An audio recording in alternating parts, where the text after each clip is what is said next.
When is it work? When is it abuse? These questions have been raised after video surfaced showing alleged animal abuse at a local dairy farm. And we want to warn you that the video in this story may be unsettling for some viewers.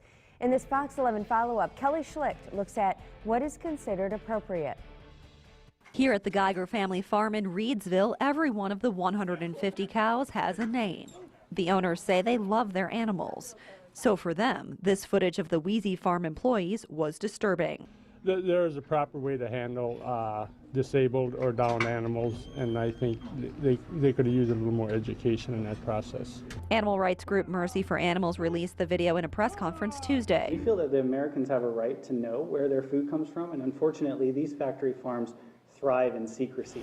Geiger says what's in the video is not the norm. He says he's never used excessive force or a cattle prod on animals that won't stand up.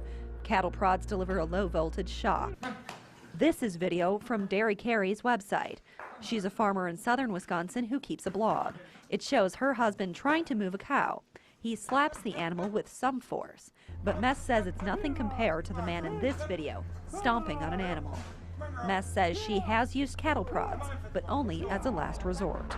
We hate to use it. We don't ever want to have to use it, but it's a choice of, using that or letting her die.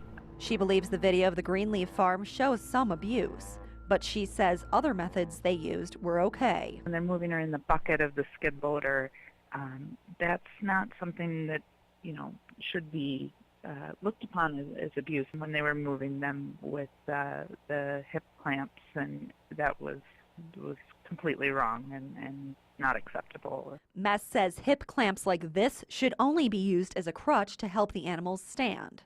Livestock veterinarians agree. We should use a sled or a skid that can be attached to a tractor or a skid loader or something to roll the cow gently onto and then move it that way. The Geigers say when they need to move cows, they use a mat attached to a sled similar to this. Really, they're treated better than we treat ourselves at times, because we feel it's critical that if you want to be profitable in this industry, you have to treat your animals with care. Dairy farmers we spoke with told us abuse in the industry is rare and that most farmers treat their cows like family. In Reedsville, Kelly Schlicht, Fox 11 News. Since the video surfaced, the Wheezy Brothers Farm says it has fired 2 employees and reassigned a third. The farm also says it has revised its animal care policy.